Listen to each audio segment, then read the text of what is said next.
Ang mahal din pala. Wala bang mga free taste dito?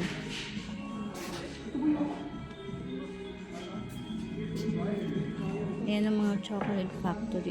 Tikman ko na pala. Ito pala yung mga ano nila. Ayan. Oh.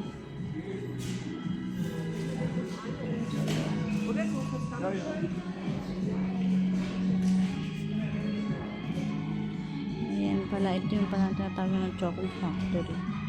So, free taste ba ito? Free taste.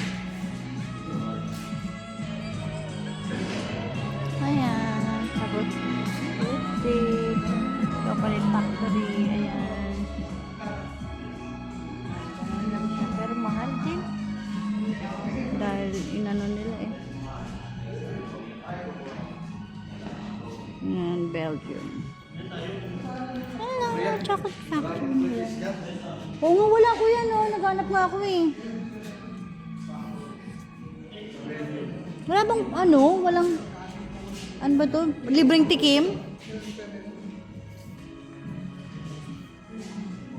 Ayan, chocolate factory. Wala pang libreng tikim. Ano ko bibili? Hindi na ako bibili. Wala libreng tikim. Yan.